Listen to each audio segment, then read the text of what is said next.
I'm Ron Sneller, Investment Advisor Representative, and this is the third quarter 2022 market update brought to you on behalf of Brookstone Capital Management. If it feels like it's been a challenging first half of the year, that's because it has been.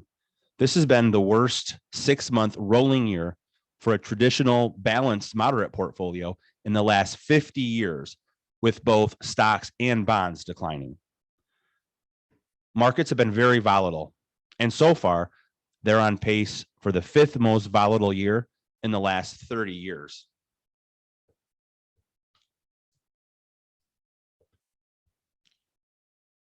June in particular was tough, with all sectors and industry groups showing negative returns.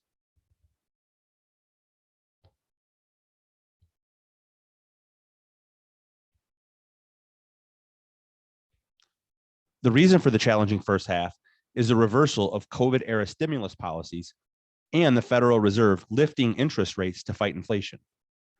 The Federal Reserve controls the Fed funds rate, which is the rate that banks lend to each other in the overnight market. Also on this slide is the 12-month forward Fed funds rate and the 2-year Treasury rate, which are set by the market. Now, the market rates may have overdone it to the upside. As a reminder, when interest rates rise, prices of bonds decline. U.S. Treasury interest rates have moved higher across the maturity spectrum and are now trading at the high end of the 10-year range. The Fed cannot control supply, but it can impact demand, and by raising interest rates and tightening monetary policy or liquidity, which has had the effect of slowing down demand.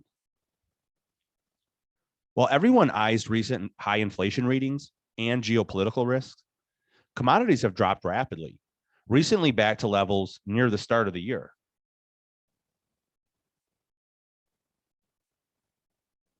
This next chart is a key economic and interest rate chart.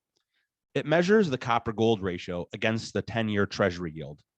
Notice how closely these two have tracked each other. Currently, the 10-year yield is around 3.2%, while the copper-gold ratio is suggesting that inflation and growth are slowing, and that the yield should be near 2.08%. This looks a lot like the 2018 period when the Fed last raised interest rates, and the bond yield ultimately dropped back to meet the copper-gold ratio by 2019. We had been concerned that as oil prices were getting to pre-COVID levels and beyond, oil rigs operating were well behind. That situation looks to have corrected, and oil rigs in operation are back to pre-COVID levels. Gas prices at the pump may not reflect the recent decline in oil prices, and that's because the elevated crack spreads, or the difference between oil, the input, and the refined products like gasoline. So it's really the crack spreads, not necessarily the oil price, that is causing the elevated gasoline prices. Switching to another area that looks to be cooling, the average 30-year mortgage rate has rapidly jumped to its highest level in 15 years.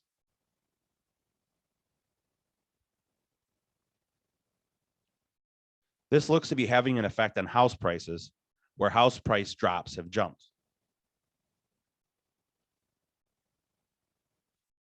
Moving to stocks, the market has followed the cyclical composite of a weaker first half, but it does suggest a better second half. As a note, trend is more important than level when reading this chart.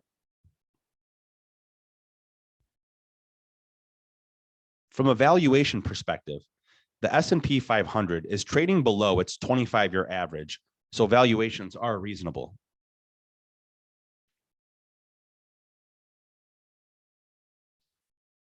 Even looking at large cap tech stocks, the big five, Apple, Amazon, Microsoft, Facebook, Meta, Google, and Alphabet, they're all trading at lower valuations than they were January 2020 before the pandemic stimulus policies hit.